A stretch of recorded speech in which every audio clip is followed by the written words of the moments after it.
جی فادن بھائی، فادل نام ہے آپ کا؟ السلام علیکم. فیضان علی. معاف کیجیے، انگریزی میں پڑھتے ہیں تو وہ لفظ نہیں پتہ چلتا بعض وہ دفعہ. زیڈ اور ڈی کہا جاتا ہاں ہے. وہ چھوٹا ہے، سامنے بہت چھوٹا ہے، وہ حروف صحیح نظر نہیں آ. معذرت چاہتے ہیں. خیریت سے ہیں بھائی صاحب؟ جی کہاں سے کال کر رہے ہیں؟ میرا کیمرے کو زیادہ پاکستان زمین میں. کیمرے کو زیادہ موو نہ کریں. Thank you sir. ٹھیک ہے ٹھیک ہے اور ٹھیک ہے، بہت بہترین. اب بہترین، اب چڑھنا نہیں کیمرے کو.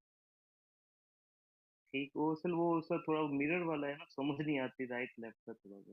اوکے اچھا بولوں. بولیں. اچھا سر، ایک آپ ایک کوشچن ہے کہ غیر معصوم سے مدد مانگنا چاہتا ہے، مطلب اسی اہل بیت اور مولا علی نہیں، یہ جو پیر وغیرہ یا بزرگ آپ ہوتے ہیں شیعہ ہیں؟ جیسے. آپ نہیں شیعہ ہیں؟ یس یس. اوکے. نہیں جیسے یہ جو لاہور ہمارے پاکستان میں داتا صاحب ہیں، قلندر ہیں، انڈیا میں اجمیر شریف وغیرہ بھائی ہے نا، عام ان لوگوں کو نہیں ان سے جانتے. عام ان لوگوں کو نہیں جانتے. داتا صاحب ہے، جی اجمیر میں ہیں، وہ پیر ہیں یہ لوگ. ہم ان کو لوگوں کو نہیں جانتے. ہم اہل بیت طاہرین علیہ السلام کو جانتے ہیں. اگر ان لوگوں کا عقیدہ صحیح تھا، یہ اچھے لوگ تھے تو اچھے لوگ ہیں. اگر نہیں تھے تو نہیں تھے. بہرحال میں ان کو نہیں جانتا. میں ان لوگوں کو نہیں جانتا. ٹھیک ہو بہرحال گیا سر. یہ کون لوگ ہیں؟ ان لوگوں سے پوچھئے جو ان کے متعلق جانتے ہیں. میرے نزدیک جو صوفی حضرات ہیں، اگر یہ لوگ دیکھیں، دنیا میں بہت سارے لوگ ہوتے ہیں صوفی نہیں ہوتے، ان کو صوفی کے نام سے جانا جاتا ہے. مثلا ایک شخص بہت ہی اپنے زمانے میں اگر وہ متقی پرہیزگار تھا اور اس سے کرامات صادر ہوئے ہیں تو لوگ سمجھتے ہیں کہ یہ صوفی ہے، حالانکہ اس کا تصوف سے کوئی علاقہ بھی نہیں، شاید نہیں رہا ہو. تو یہ اگر وہ نیک پرہیزگار کوئی آدمی گزرا ہے، اچھے لوگ ہیں، تو وہ اچھے لوگ گزرے ہیں، اللہ ان کو رحمت کرے. اور اگر کوئی شخص صوفی گزرا ہے، کیونکہ تصوف میں بہت ساری بدعتیں ہیں اور اہل بیت علیہ السلام نے شدت سے منع کیا ہے تصوف سے. اگر یہ لوگ صوفی رہے ہیں، ان میں سے کوئی ہے وحدت وجود کے ماننے والے ہیں، پیری مریدی کا جو سلسلہ ہوتا ہے ان کا، اور یہ جو اس طرح بہت سارے خلاف شرع باتیں ہوتی ہیں ان میں، اگر اس طرح ہے تو پھر وہ اہل بدعت میں ان کا شمار ہوتا ہے. بہرحال ہم 12 اماموں کو جانتے ہیں، 14 معصومین علیہ السلام کو جانتے ہیں. ان لوگوں کے متعلق ہمیں معلوم نہیں ہے، لیکن بہت سارے ہیں جو صالحین میں سے ہیں، دنیا سے گئے ہیں اور وہ اللہ کے مقرب بندے ہیں. زندگی میں بھی ان کے کرامات تھے، ان کے مرنے کے بعد بھی ان کے قبور سے کرامات ظاہر ہوتے ہیں. ہم اس بات کو انکار نہیں کرتے، یہ حقیقت ہے. مسلمان اس بات کو جانتے ہیں. بہت سارے سادات ہیں دنیا سے گئے ہیں، جو اچھے لوگ گزرے ہیں، پاک لوگ گزرے ہیں. ان کے قبور سے ان کو قبور سے کرامات ظاہر ہوتی ہیں. یہ ہمیشہ سے مسلمانوں کا عقیدہ رہا ہے. لیکن اس کا مطلب یہ نہیں کہ ہر جو بھی گنبد بنائے، جو بھی مزار بنائے، وہ صحیح آدمی ہے. وہ تو دیکھنا پڑے گا ہر ایک آدمی کا، ٹھیک ہے نا، وہ کون تھا. جی سر. ٹھیک ہو گیا سر. اچھا سر، ایک اور کوشچن ہے کہ جیسے ہمیں بتایا جاتا ہے بچپن سے جی، یہ شیعہ جی کافر ہیں جی، یہ مولا علی کو خدا مانتے ہیں معاذ اللہ. تو سے حدیث پوچھا جائے تو کہتے ہیں کہ کیا بھائی کیوں ایسا ہے، تو کہا جاتا ہے کہ جی یہ ہر بات میں یا علی مدد کہتے ہیں. یہ مدد تو اللہ پاک کی ہے نا، یہ ہر کام میں یا علی مدد جانے یا کہتے ہر چیز میں کہا جاتا ہے. تو دیکھیں، مدد لینا کسی سے ہاں، یہ شیعوں کی جو اس طرح ہے تکفیر، یہ صرف شیعوں کے لیے نہیں. آپ کو پتہ ہے کہ یہ صرف شیعہ اولیاء سے مدد نہیں مانگتے. آپ کو پتہ ہے نا یہ بات، یہ صرف شیعہ نہیں مانگتے. صحیح ہے. بہت سارے ہیں ہمارے جو اہل سنت کہلاتے ہیں، وہ یہی کام کرتے ہیں، اولیاء سے مدد مانگتے ہیں. آپ کو پتہ ہے؟ ہاں جی بالکل. تو یہ بات کہنا کہ شیعہ کافر ہیں، اگر تو اس سے اگر تکفیر کرنا ہے تو سب کو تکفیر کرو. اگر یہ شرک ہے تو صرف شیعہ کو کیوں ہدف بناتے ہیں؟ تو پھر تو اکثریت مسلمانوں سوائے وہابی کے، سلفی کے، جو دیوبندی بھی وہ سلفیت سے کچھ متاثر ہیں، ان کے علاوہ باقی سب جو ہیں وہ سب کافر ہوں گے. صحیح ہے کہ نہیں؟ اگر قاعدہ ہے کہ جو غیر اللہ سے مدد مانگتا ہے تو سب کے لیے ہوگا، صرف شیعوں کے لیے نہیں ہوگا. ٹھیک ہے کہ نہیں؟ سب مشرک ہوں گے. صحیح ہے؟ وہ بات صحیح ہے بھائی یا اچھا نہیں؟ سر ایک اور ہے. نہیں ابھی جی دوسرا جی سوال جی نہیں، بالکل صحیح. ابھی میں سوال کا جواب نہیں دیا، لیکن میں آپ سے پوچھنا چاہتا ہوں، بات سمجھ آ رہی ہے نا؟ ہاں. مثلا اگر بت کے سامنے سجدہ کریں تو یہ کفر ہے. تو جو بھی کرے وہ بت کے سامنے سجدہ وہ کافر ہو جاتا ہے نا. صرف یہ تو نہیں کہ مثلا صرف انڈیا والے اگر کریں کافر ہے, باقی مسلمان باقی کافر نہیں ہے. جو بھی بت کے سامنے سجدہ کرے سر گا وہ کافر ہوگا. اسی طرح اگر غیر سر اللہ سے مسلمانوں اللہ کے علاوہ کسی اور سے مدد لیں, اگر یہ شرک ہے تو پھر یہ سب کے لیے ہے, یہ صرف شیعوں کے لیے نہیں ہے. تو پھر سب مسلمان کافر سوائے وہابی کے, سوائے کچھ دیوبندی جو وہابی بن گئے. صحیح ہے کہ نہیں ہے بھائی؟ اچھا اب دیکھیں عزیزو, غیر اللہ سے یہ بات جو مشہور کی گئی ہے کہ غیر اللہ سے مدد نہیں مانگ سکتے, یہ اس کی دلیل کہاں دلیل کہاں؟ یہ بالکل ایک باطل بات ہے کہ غیر اللہ سے وہ دلیل لے کے آؤ, وہ حدیث لے کے آؤ, وہ آیا لے کے آؤ کہ آپ اللہ کے سوا کسی اور سے مدد نہیں مانگ سکتے. اگر مدد مانگ لیا تو آپ کافر ہیں. کیوں؟ غیر اللہ کی عبادت کرو, بالکل واضح, غیر اللہ کی عبادت کرو تو کافر. لیکن غیر اللہ سے, ابھی آپ نے مجھے کال کیا, مجھ سے سوال پوچھا, ایک طرح سے مدد مانگنا, ایک طرح سے آپ مدد مانگ رہے ہیں کہ مجھے سمجھا دو, ٹھیک ہے نا. تو غیر اللہ سے مدد مانگنا یہ شرک ہے, غیر اللہ سے مدد طلب کرنا یہ شرک نہیں. حدیث اہل بیت علیہم الصلوۃ والسلام میں یہ بات بہت زیادہ ہے. مثلا کہ اہل بیت علیہم السلام نے شیعوں کو بتایا ہے کہ تم اہل بیت علیہم السلام سے مدد مانگو. میں ایک حدیث آپ کو دکھاتا ہوں, یہ کتاب الاصول من الکافی ہے, جزء ثانی, یہاں پر صفحہ نمبر 558 میں حدیث نمبر 9. یہ حدیث ہے اسماعیل ابن ابی یسار, وہ روایت کرتے ہیں کہ امام علیہ السلام نے فرمایا اذا احزنک امر فقل فی آخر سجودک, جب تجھے کوئی بات بہت ہی محزون کر دے, بہت اس کا غم آ جائے دل سینے پر, چھاتی پہ بڑا غم آ جائے, تو یہ سجدہ کرو, سجدے کے آخر میں یہ کہنا یا جبریل یا محمد, یا جبریل یا محمد تکرر ذالک اکفیانی ما انا فی, یہ جبرائیل اے محمد, اے جبرائیل اے محمد صلی اللہ علیہ وآلہ وسلم, صلی اللہ علیہ وآلہ وسلم, صلی اللہ علیہ وآلہ وسلم, سجدے میں جاؤ اور یہ تکرار کرو, اکفیانی ما انا فی, اکفیانی میری کفایت کرو, میری اچھی طرح سے سپورٹ کرو, اس مصیبت میں جو ہوں اس کی میری اچھی طرح سے سپورٹ کرو. فإنکما کافیان, کہ تم دونوں سپورٹ کرنے والے ہو, میرے لیے تم دونوں کافی ہو. واحفظانی بإذن اللہ فإنکما حافظان, اور مجھے میری حفاظت کرو بإذن اللہ, تم دونوں میرے محافظ ہو, ٹھیک ہے نا. یہ اب میں نے رسول صلی اللہ علیہ وسلم سے مانگا ہے, جبریل سے طلب کیا, یہ میں نے ان کی عبادت نہیں کیا, میں نے کہا بإذن اللہ, اللہ کی اذن سے, اللہ کی برکت سے, اللہ نے جو تمہیں قوت دی ہے, اللہ نے جو تجھے مقام و مرتبہ دیا ہے, تم ایک نظر سے میرے مشکل حل کر سکتے ہو کرامت اعجاز کے ساتھ, تم یہ کام کر دو,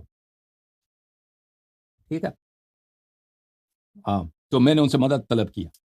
اس میں کوئی کیا, اس میں اہل بیت علیہم الصلوۃ والسلام, ہمارے مذہب میں اس کے احادیث موجود ہیں کہ آپ اہل بیت علیہ السلام سے مدد مانگ سکتے ہیں. اس طرح امام حسین علیہ الصلوۃ والسلام کی زیارت میں جاؤ تو ان سے حاجت طلب کرو, ائمہ طاہرین علیہ السلام سے طلب کرو, یہ روایات میں موجود ہیں. مزید حکم کرو بھائی. اور ہم ان کی عبادت نہیں کرتے, اور ہم عبادت نہیں کرتے بھائی. جو شیعہ کہتے ہیں نا, جو بھی شخص ہو, شیعہ ہو غیر شیعہ ہو, کہ امیر المؤمنین علیہ السلام, یا رسول اللہ صلی اللہ علیہ وسلم, یا جبرائیل, یا امام صادق علیہ السلام, یا امام حسین علیہ السلام, یہ اللہ ہیں, یہ معبود ہیں, ان کی رضا کے لیے نماز پڑھنی چاہیے, ان کی پرستش کرنی چاہیے, تو وہ بلا شک بلا ریب وہ کافر ہے, مرتد ہے, دین سے خارج ہے. اللہ صرف اللہ تعالیٰ ہے, معبود صرف اللہ تعالیٰ ہے. لیکن آپ حاجت طلب کر سکتے ہیں, جیسے آپ اپنے مسلمان بھائی سے حاجت طلب کر سکتے ہیں. آپ ایک مسلمان بھائی سے, آپ ہندو سے مدد طلب کر سکتے ہیں. پڑوسی ہندو ہے, اس سے کہہ دو کہ بھئی آج ایک کام ہے, میرا ایک کام کر لینا, وہ کر لے گا آپ کے لیے. ہندو بھی ہے, کرسچن بھی ہے. او بھائی یہ نہایت ہی بے وقوفانہ بات ہے کہ آپ غیر اللہ سے مدد مانگے تو ایک مشرک ہو گئے. کیوں مشرک ہو گئے؟ دلیل کیا ہے؟ کوئی آیت, کوئی روایت ہونی چاہیے اس بات پر.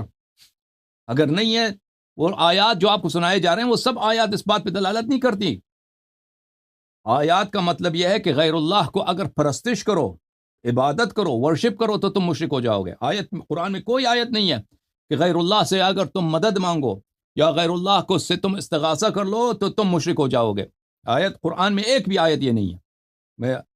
میرا چیلنج ہے, جو کال کرنے والے ہیں وہ تیاری کر کے کال کر لیں اس موضوع پر. جی سر, مزید بولو. سر ایک لاسٹ کوشچن ہے. حدیثی ہیں دو، ایک ترمذی اور ایک ابو داؤد کی. کیا ہے؟ ایک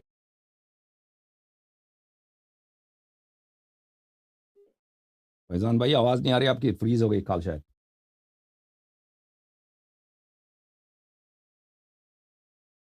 جی بولیں، دوبارہ بولیں.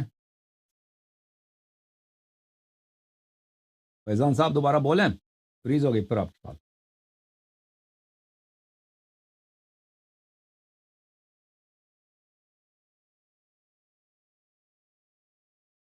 آ گئے بھائی؟ آواز آ رہی ہے میری؟ آ رہی ہے، ایک منٹ. اچھا سر، میں کہا دو حدیثیں. جی جی. جی کیا حدیث ہے؟ اچھا حضرت بھائی، جی جی. ایک ترمذی اور ایک ابو داؤد کی نا. اوکے، کیا حدیث ہے؟ سر اسے پڑھنے کے بعد تو میں تو بہت شوق ہوا ہوں. ٹھیک ہے. 3026 اور ترمذی کی 3026 اور ابو داؤد کی 3671. ٹھیک ہے، آپ دیکھ لیں انہیں. دوبارہ ابو مجھے داؤد کی بتا. کیا؟ ابو داؤد کا کیا نمبر ہے؟ 3671. 367. 3671. اوکے اوکے، کیا حدیث کیا کہہ رہا ہے؟ سر مجھے بتائیں کہ سر آپ پڑھ لیں نا. اوکے، وہ ڈھونڈنا تو نکالنا ہوگا نا، نکالنا ہوگا. ٹھیک ہے، میں سر نکال دیتا ہوں. وہ سخت ہے، میں نہیں پڑھ سکتا. اوکے، میں دیکھ لیتا ہوں کیا بولا. سر وہ قرآن کے تو بالکل مترافی ہے. قرآن جن کے لیے آیت تطہیر نازل ہو رہی ہے، وہ مجھے بتائیں کہ اس کا جو راوی ہے وہ ناسبی ہے، اموی ہے، یا مجھے اس کا رد او نو، چاہیے، علمی رد. دیکھیں آپ یہ آپ لوگوں کی کتاب ہے نا اہل بیت علیہ الصلوۃ والسلام کی شان میں، ان پہ بدتمیزی ہے اس حدیث میں. ٹھیک ہے نا، تو یہ ہمارے نزدیک اس سر اس لیے باتوں تو کی کوئی حجت نہیں ہے، یہ کی کوئی حجیت نہیں ہے. آپ لوگوں کے احادیث کس نے جمع کیا سر. پتہ ہے؟ میں آپ کو ایک سناتا ہوں. آپ لوگوں کے احادیث جی کس کے دور میں یا ابو داؤد کس کے دور میں رہتے تھے، اور کس کے دور میں یہ احادیث لکھی گئی ہیں، بادشاہ وقت کون تھا، اور ان کی جو سیاست ہے اس پہ کس طرح اثر انداز ہوا ہے. اجازت دیں میں ایک کتاب لے کے آتا ہوں. ٹھیک ہے میرا بھائی؟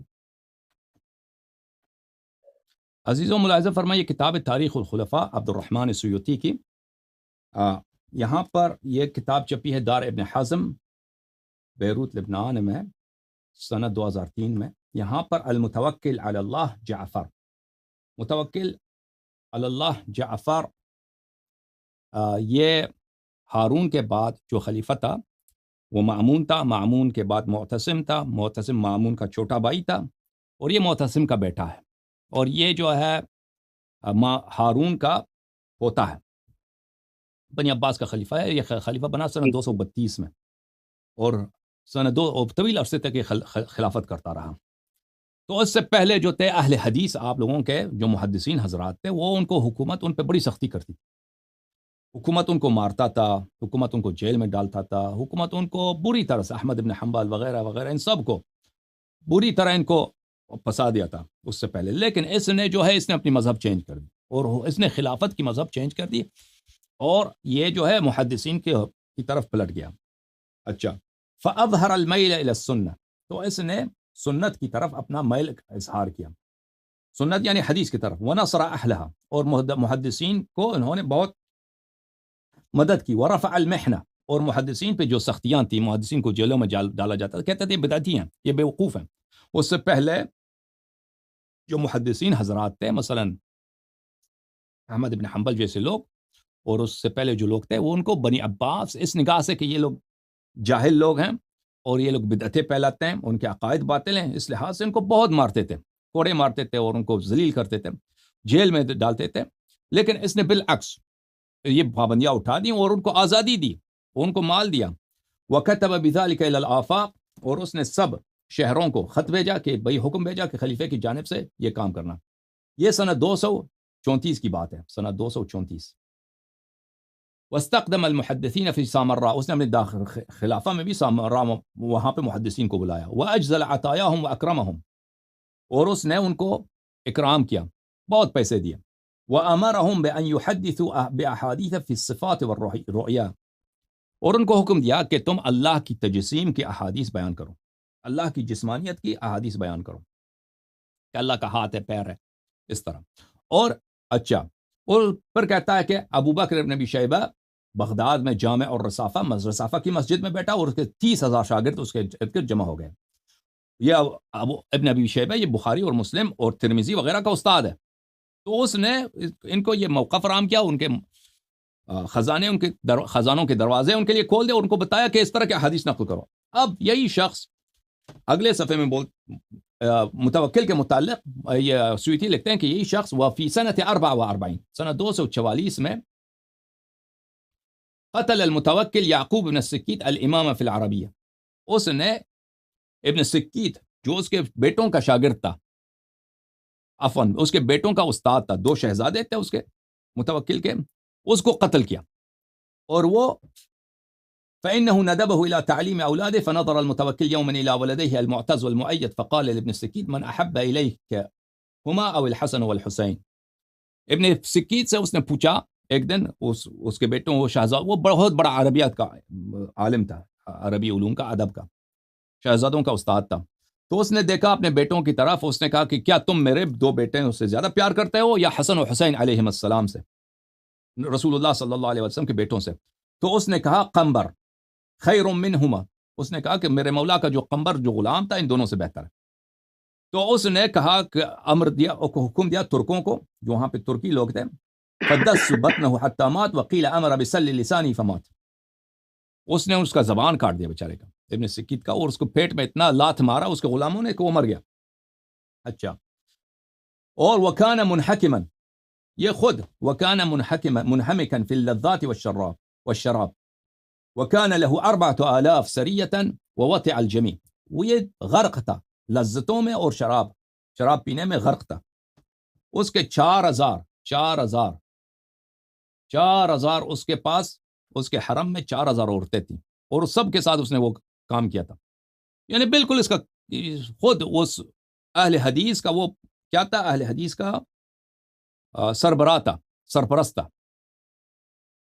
ان کو کلی آزادی دے دی کہ ہر قسم کی حدیث نقل کرو، اور خود جو ہے بالکل شراب میں اور زنا میں یہ بالکل ہمیشہ مصروف تھا.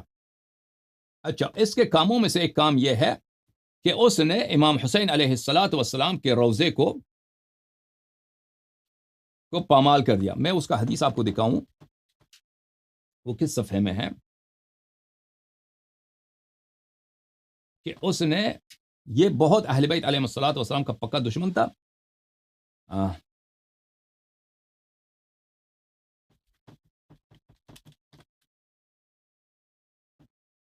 اس صفحے میں، اسی کتاب میں ہے.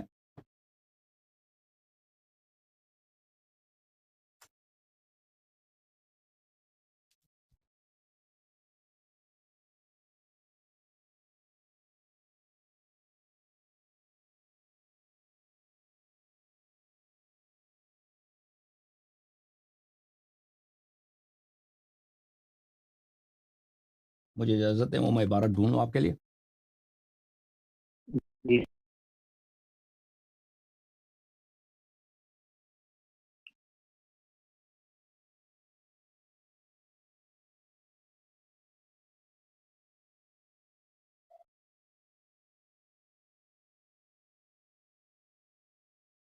لا الہ الا اللہ، کہاں گیا اس کی روایت؟ ایک منٹ میرے بھائی، معذرت چاہتا ہوں.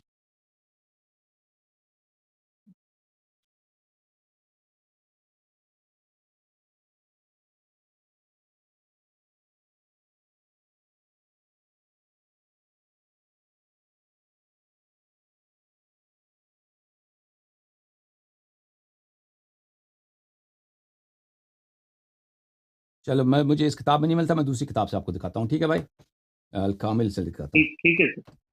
اوکے، معاف کیجیے گا. اچھا،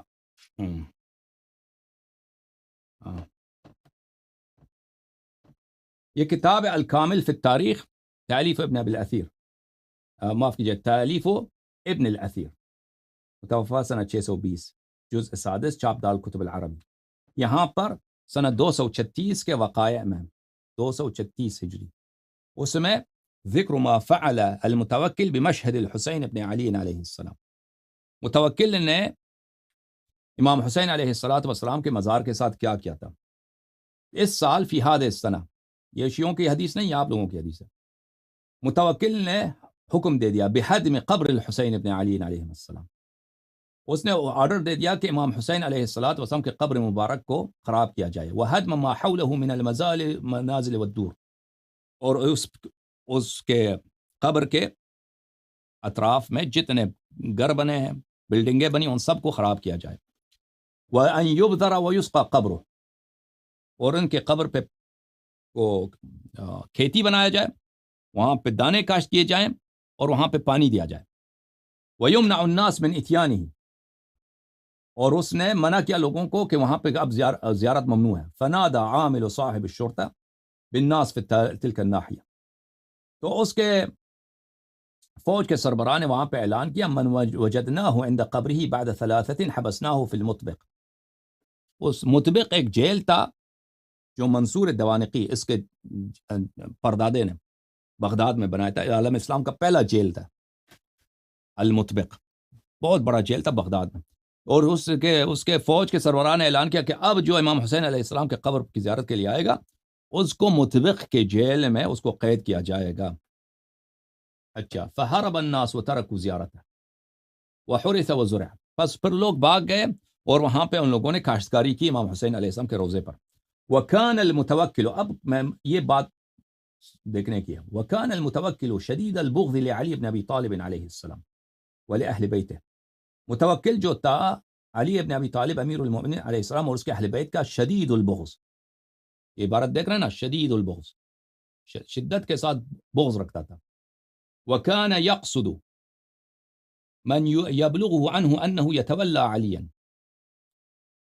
وأهله بأخذ المال والدم دم، اور جس شخص کے متعلق بھی اس کو رپورٹ آتا تھا کہ یہ علی علیہ السلام اور اس کے اہل بیت کو سے محبت رکھتا ہے، تو اس کا مال کانفسکیٹ کرتا تھا اور اس کو قتل کرتا تھا. جو بھی رپورٹ آتا تھا کہ یہ شخص محبت ہے اس کو اہل بیت علیہ السلام سے، امیر المؤمنین علی علیہ السلام سے، تو اس کا مال وہ کانفسکیٹ کرتا تھا اور اس کو قتل بھی کرتا تھا. وَكَانَ مِن جُمْلَةِ نُدَمَائِهِ عُبَادَ الْمُخَنَّث. پھر یہ ایک بہت سخت واقعہ سناتا ہے کہ اس کے جو شراب پینے والے، ندیم اس کو بولتے ہیں جو انسان کے ساتھ بیٹھ کے شراب پیتا ہے، اس کے ساتھ شراب پینے کے مجلس میں ایک ساتھی اس کا تھا، عبادہ نام تھا، وہ مخنث تھا اور وہ مذاق اڑاتا تھا، ڈرامہ بناتا تھا مذاق اڑانے کے لیے امیر المؤمنین علیہ السلام کے لیے. اچھا، پھر وَإِنَّمَا كَانَ يُنَادِمُهُ وَيُجَالِسُهُ جَمَاعَةٌ قَدْ اشْتَهَرُوا بِالنَّصْبِ وَالْبُغْضِ لِعَلِيٍّ علیہ السلام. اس کے ہم نشین اور اس کے ہم پیالہ جو اس کے ساتھ بیٹھ کے شراب پیتے تھے، وہ جماعت تھے جو مشہور تھے نصب میں اور بغض علی علیہ السلام میں. تو میرے بھائی، کہنے کا مقصد یہ ہے کہ اگر آپ کی کتب میں اگر ایسے حدیث ہیں، ترمذی اور ابن داؤد کے جو حدیث آپ نے ہمیں اس کا حوالہ دیا، آپ کی خدمت میں عرض یہ ہے کہ یہ کس کے سائے میں یہ احادیث جمع ہوئی ہیں. 232 میں یہ خلیفہ بنا ہے اور اس نے محدثین کو کے لیے حکومت کے خزانے کھول دیے اور اس کو جو ہے ان کو ہر طرح سے سہولیات فراہم کی. اور اس کے بعد جو ہے محدثین کہتے ہیں کہ 3 خلیفہ ہیں دنیا میں جو سنت کا انہوں نے احیاء کیا ہے، حدیث کا احیاء کیا ہے. ایک ابو بکر، ایک عمر ابن عبد العزیز، عمر کو بھی شامل نہیں کرتے، عثمان کو بھی شامل نہیں کرتے، ایک ابو بکر، ایک عمر ابن عبد العزیز اور ایک متوکل. تو عزیزو، اگر آپ کی کتب میں ایسی باتیں ہیں تو وہ خلیفہ کو خوش کرنے کے لیے، جیسے ان کو خلیفہ نے حکم دیا کہ تجسیم کی روایات نقل کرو، اللہ کی جسمانیت کی روایات نقل کرو، اور خلیفہ کس بات سے خوش ہوتا ہے، کس بات پہ غضب آ جاتا ہے نا. اگر کسی کو پتہ چلے، خلیفہ کو پتہ چلے کہ فلان علی علیہ السلام سے محبت کرتا ہے، تو اس کا مال بھی چھین لیتا ہے، اس کو قتل بھی کر دیتا ہے. تو اس کے زمانے میں اگر احادیث ایسے نقل ہوئے ہیں، وہ احادیث کا سربراہ ہے، وہ احادیث کا محی ہے، تو ان احادیث پہ اعتبار کیا، ٹھیک ہے نا. تو ان احادیث میں اگر ایسی بات آ جائے جس میں دشمنی ہے اہل بیت علیہم الصلاۃ سے، ان کی شان میں تنقیص ہے، تو اس میں کوئی عجب نہیں ہے. اوکے میرے بھائی، ٹھیک ہے، بہت شکریہ. تھینک یو فیضان بھائی، آپ دوسروں کو باری دے دیں، ٹھیک ہے نا. بہت مہربانی آپ کی. اللہ حافظ. ٹھیک ہے. تھینک یو، مہربانی.